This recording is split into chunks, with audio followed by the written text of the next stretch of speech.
The night was quiet.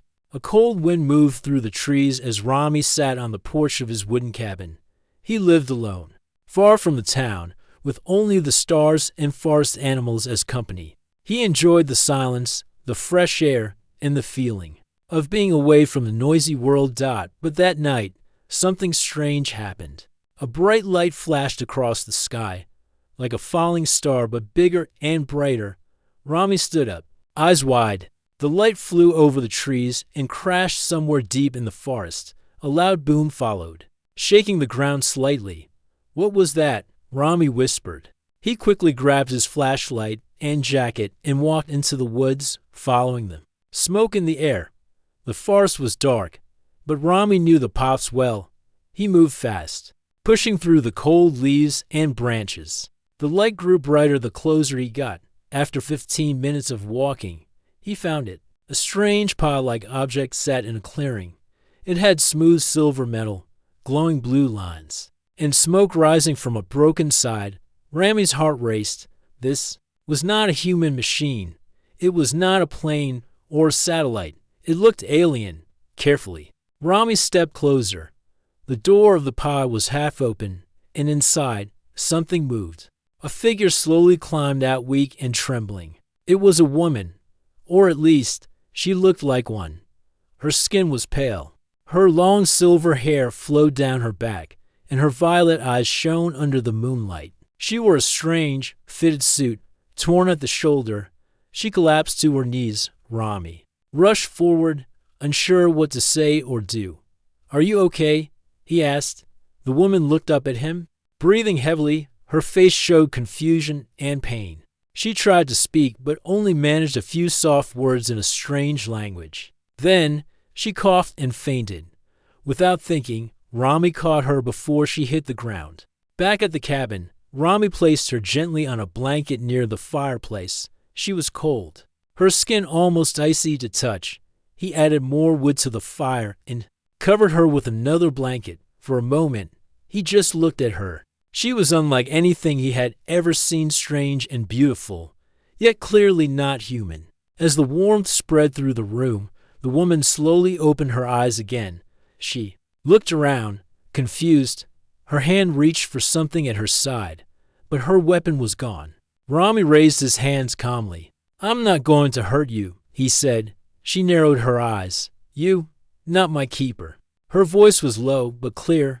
She tried to stand up but was too weak. "I know. I'm just helping," Rami said gently. "You were hurt. I found you in the forest." She looked at the fireplace, the wooden walls, the small kitchen in the corner. She had never seen a place like this before. Rami went to the kitchen and brought a warm cup of soup. "Eat this. It will help you feel better." She stared at it for a moment, then took it slowly. Her hands were still shaking. After sipping carefully, she spoke again, more clearly this time.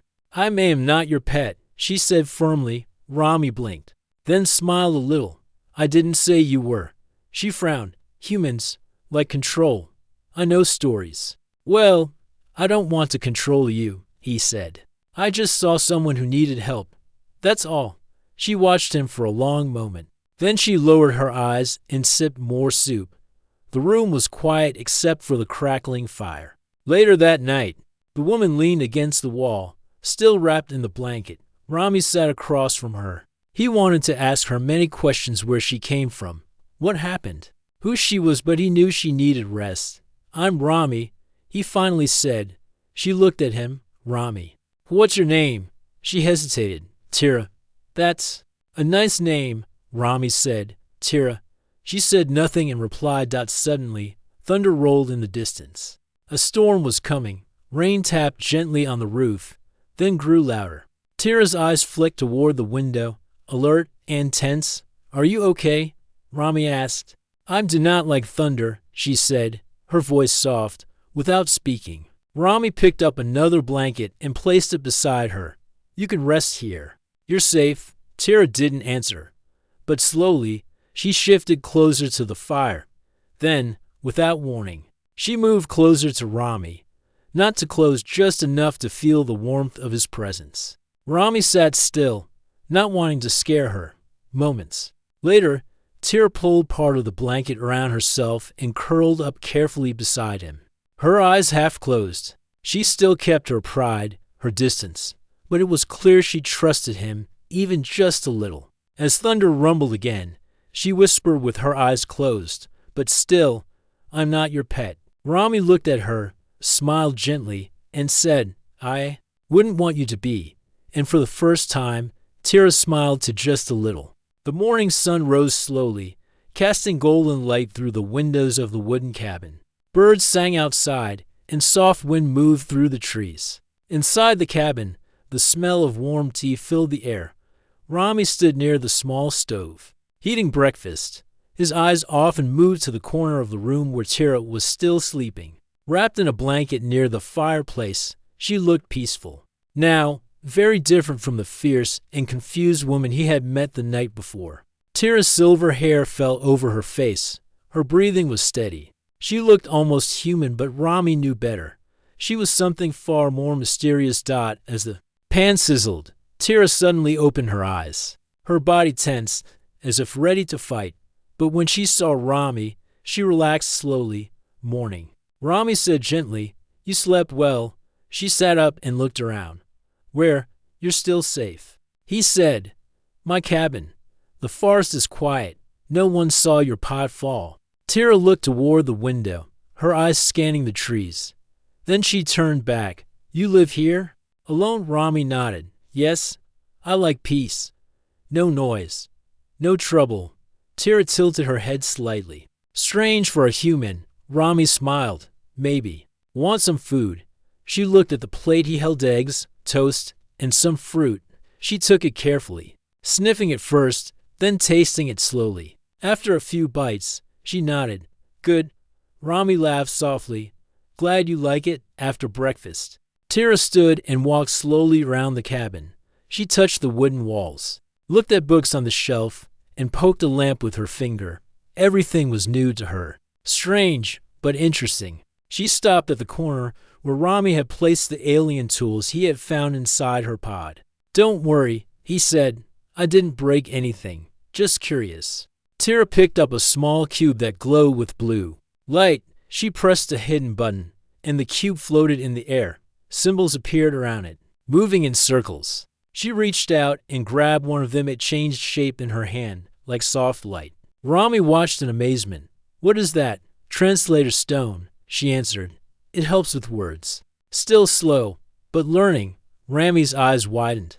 "That's how you understand me." She nodded. "A little. But I also listen." He was impressed. "You learn fast." Tira shrugged. "Your language is simple." Rami chuckled. "Thanks, I guess." Later in the day, they sat outside under a tall tree. Rami gave Tira a small notebook and pencil. He drew simple pictures: tree, house, sky. Bird, and wrote the words beside them. Tira watched closely, then took the pencil and drew a strange shape. "Her planet? Zarian," she said.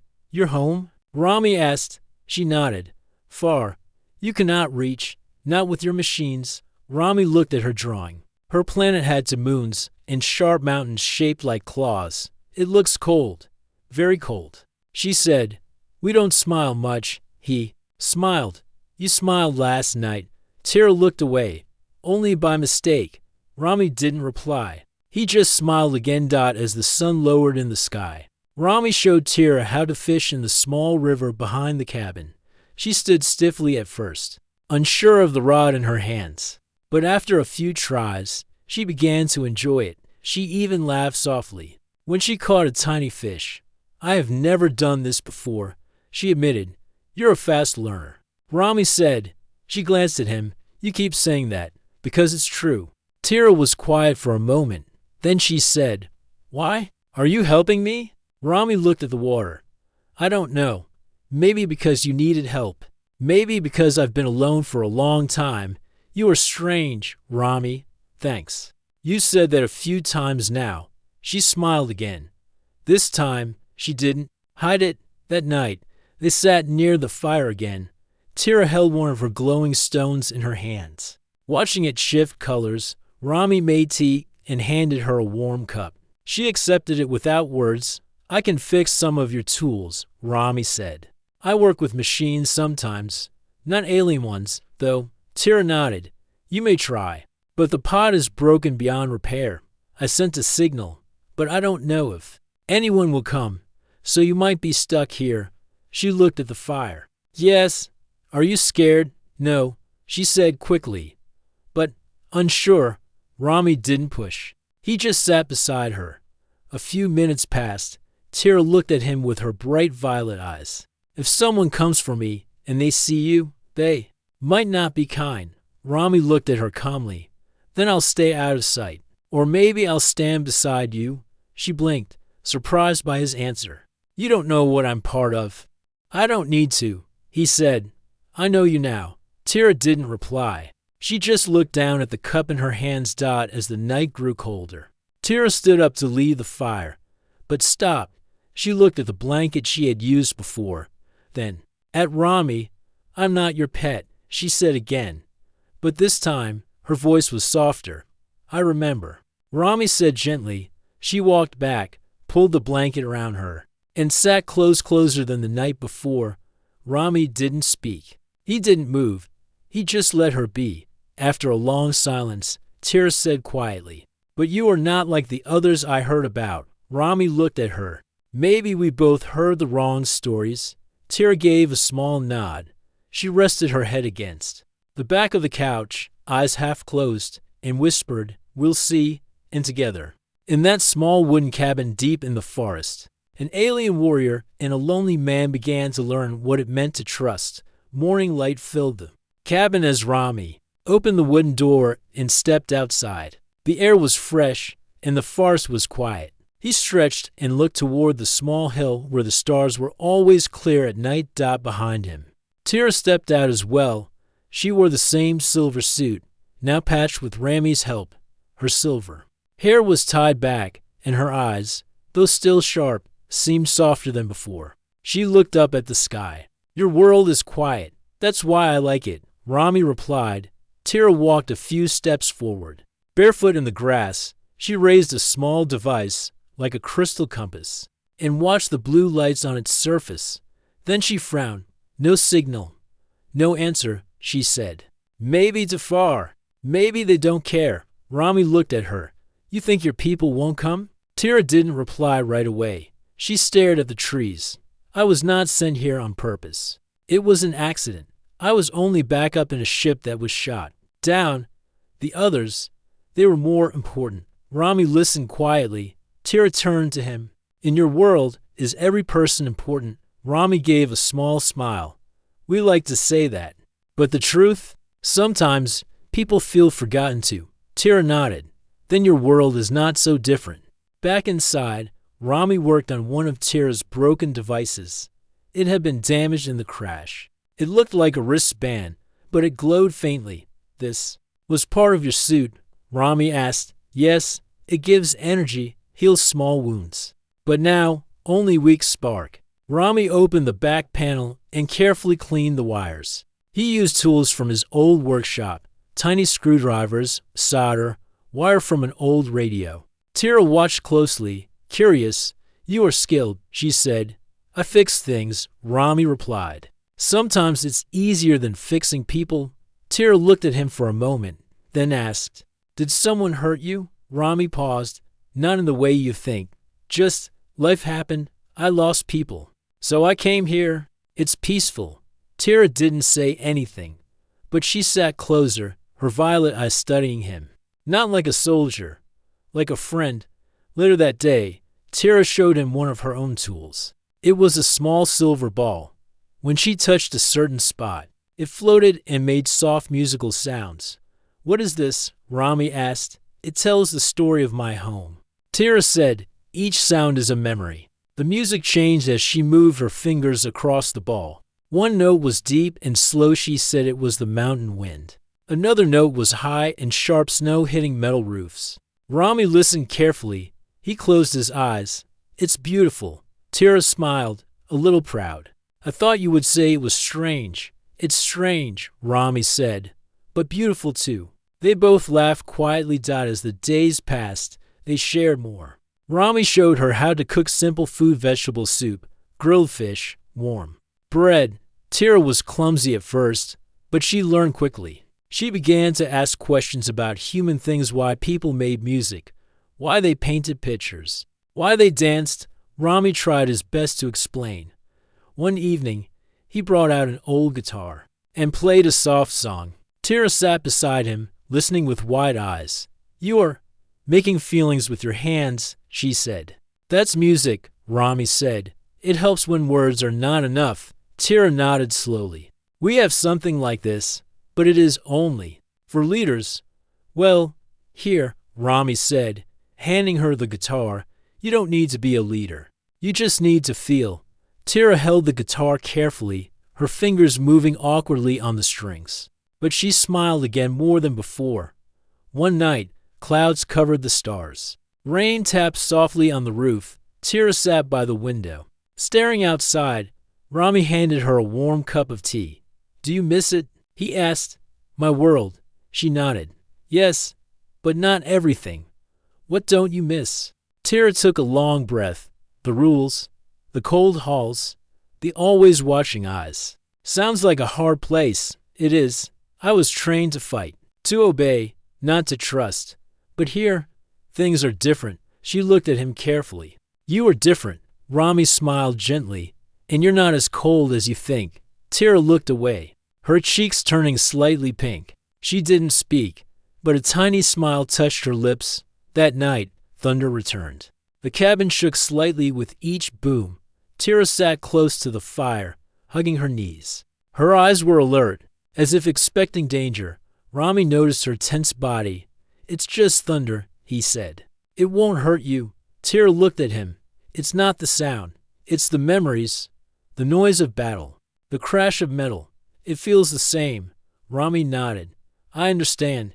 He sat beside her, close but not too close. The fire crackled. Softly, Tira shifted slowly toward him, just enough to touch shoulders. Rami didn't move. After a long pause, she whispered, "In your stories, do humans and aliens ever become friends?" Rami thought for a moment. "Sometimes. But in most stories, they fear each other."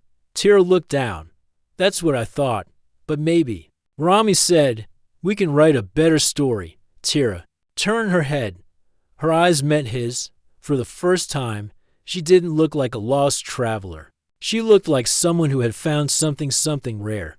A home, perhaps. Or a friend. She leaned her head gently against his shoulder. Still proud. Still strong, but no longer alone. The sky was clear again, and the forest was calm. Rami stood outside, chopping wood near the cabin.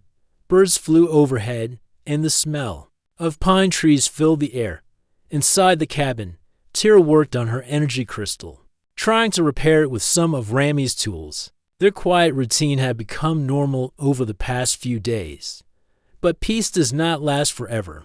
Around noon, a strange sound filled the air. It was sharp and mechanical like a hum, but colder. Tira froze. She knew that sound too well. She dropped the tools and ran outside.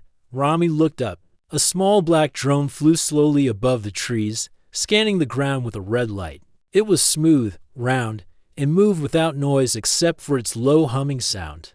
Tira's face turned pale. "That's a search drone." Rami narrowed his eyes. "From your world?" She nodded.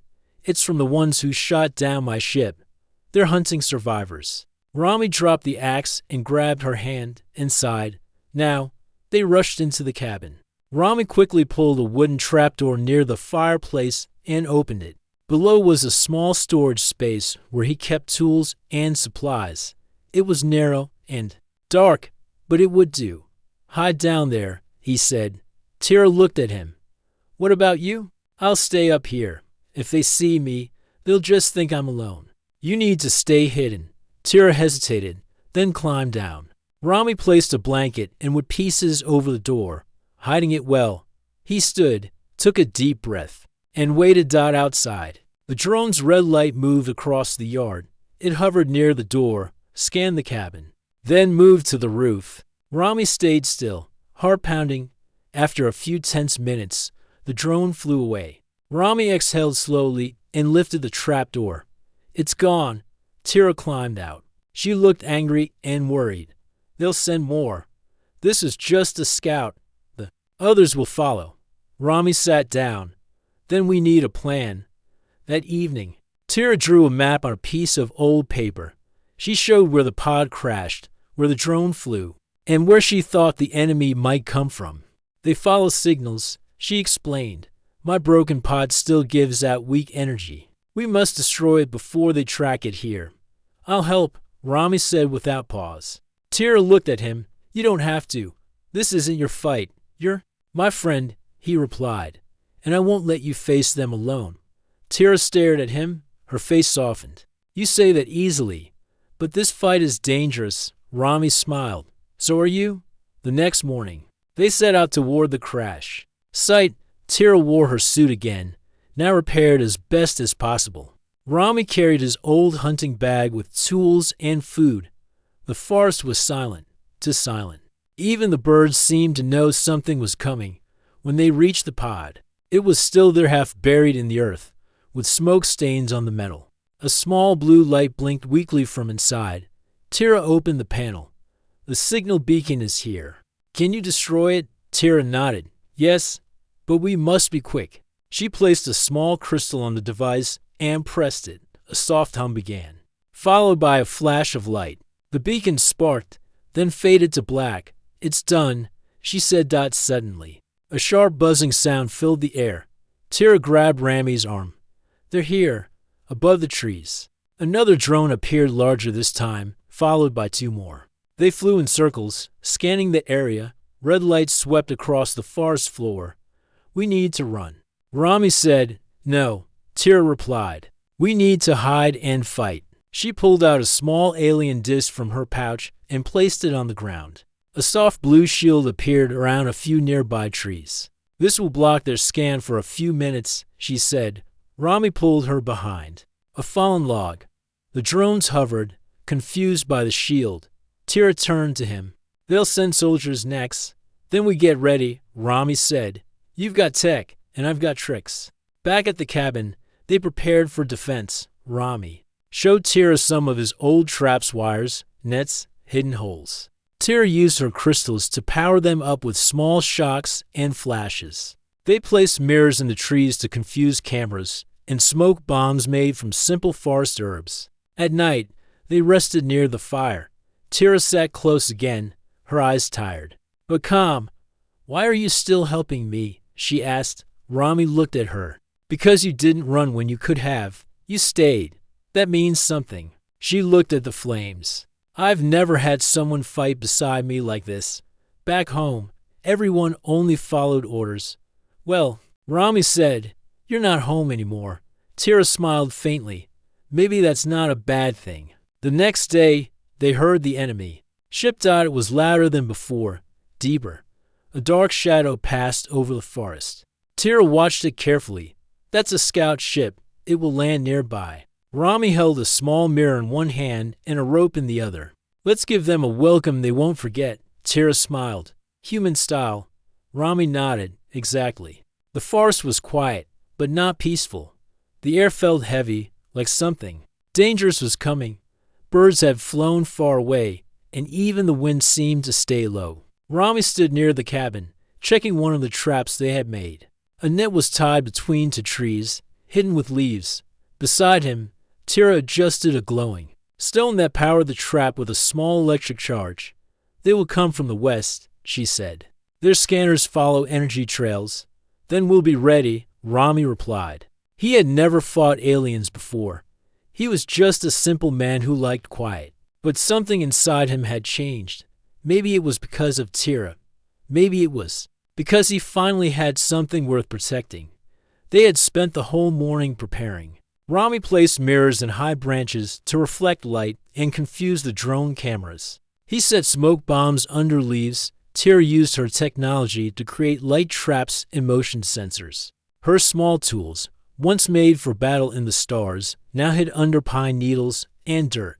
At the edge of the hill, they made a lookout spot. From there, they could see the sky and hear every sound from the trees. Rami held a small energy blaster. Tira had taught him how to use it.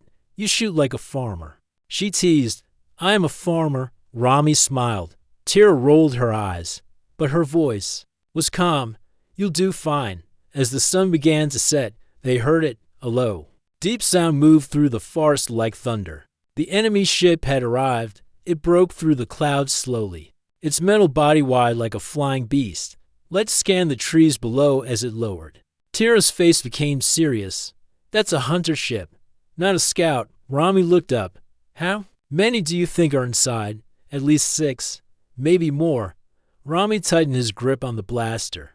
Then we'll have to be smarter than them. The ship landed half a mile from the cabin, behind a thick wall of trees. Tira watched through a small orb floating beside her, one of her last working tools. It showed moving shapes. They're coming in pairs, she said, careful and slow. Rami took a deep breath. Time to start the plan. The first trap worked out as the enemy scouts passed near a tall tree. A mirror reflected sunlight straight into their face shields. They stopped for a second, and that was enough. A net dropped from the branches, pulling them up and wrapping tight. The electric charge shocked them lightly before Tira disabled the net. She pulled out a silver tag from one of their belts. They are part of the black sector, she said. Very dangerous. The second group came from the east, but they stepped into one of Rami's hidden holes. Leaves gave way, and they fell inside, dropping their weapons from a distance. Tira used her stone to seal the hole. They won't escape soon. Rami was amazed. We're actually doing it. Tira gave a short smile. It's not over yet. Then came the real danger. A tall, armored figure stepped through the trees. He was different from the others, heavily built, with dark armor and a long weapon. His face was hidden behind a mask, and his voice echoed through a speaker. Tira of Zarian. He called. You are ordered to surrender. Tira stepped forward from behind a tree, holding her weapon. I am no longer under your command. You are marked as lost. If you resist, the human dies. Tira's eyes narrowed. Touch him, and you will see how dangerous I've become. The armored figure aimed his weapon at Rami. In one quick move, Tira threw a bright stone onto the ground. A flash of white light exploded, blinding the enemy for a second. Run, she shouted. Rami turned and ran toward the river, just as they had planned. Behind him, Tira followed, throwing small flash bombs to slow down the chase. The forest echoed with strange sounds, shouts, laser blasts, crashing branches. Rami ducked behind a log and aimed the blaster. He shot once, and the beam hit a soldier in the leg. The alien dropped with a cry. Tira ran beside him, breathing fast. You're getting better. I had a good teacher, Rami said. They made it to the river, where their last trap waited. A line of wires crossed the water, powered by one of Tira's energy stones. When the last group of soldiers ran across the shallow stream, they hit the line and fell, stunned by a wave of energy. Tira and Rami stood across the river, watching the smoke rise. We did it, Rami said. Surprised, Tira didn't answer right away. She looked at him, her eyes softer than ever before. You were brave, she said. Even when you didn't have to be. Rami shrugged. You're worth it. Tira took a step closer. On my world, no one ever said that to me.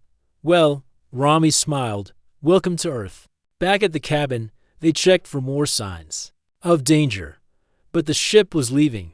The remaining soldiers had returned, lifting the 2 captured ones. The engine roared as the ship rose into the sky and disappeared behind the clouds. Tira watched the sky for a long time. They'll think I died in the battle, she said. They won't return. Is that good or bad? Rami asked. I'm not sure yet, she said. But I know I'm free now. Rami placed a hand gently on her shoulder. You're not just free. You're safe. Tira turned to him. I don't belong to them anymore. But I don't belong here either. You belong with those who care.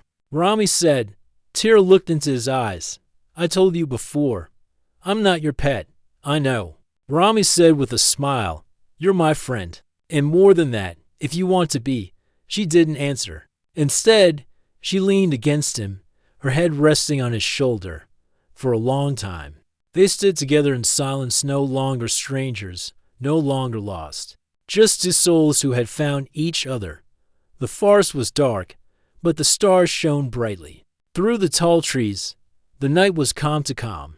Rami and Tira sat quietly near the fire outside the cabin. Their faces were serious. They knew danger had not gone far. "We can't hide forever," Tira said softly. Rami nodded. "We have to be ready." She looked at him, violet eyes shining. "I was trained to fight alone. But with you, I feel something different." "Maybe that's good," Rami said with a small smile.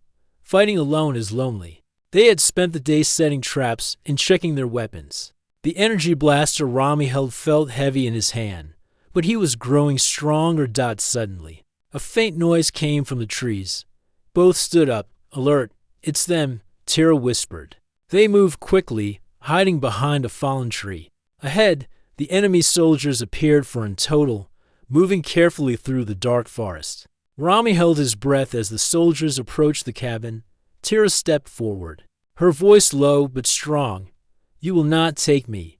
The soldiers stopped, weapons raised. Rami raised his blaster, ready. The first soldier lunged forward, but Tira was faster. She dodged and fired a quick blast of energy. The soldier fell, stunned. Rami fired at another, hitting his leg. The soldier dropped his weapon and stumbled, the remaining to rush together. But Rami and Tira worked as one. Tira threw a small flash bomb, blinding them briefly. Rami used this chance to throw a rope, tripping one soldier. They fought hard, but it was not easy. The soldiers were trained, strong, and well armed. At one point, a soldier aimed directly at Rami. Tira threw herself in front, pushing him aside just in time. The beam hit a tree, exploding bark and leaves. Rami's heart pounded. "You're hurt," he cried. Tira smiled faintly. "I'm fine." The fight moved closer to the cliff edge near the cabin. Rami knew this was their chance. He shouted, "This way."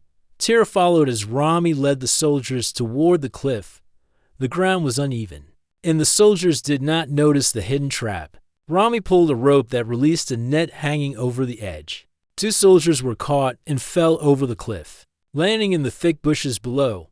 The other two hesitated, then retreated. Tira and Rami watched as the soldiers climbed back into the forest, defeated, breathing hard.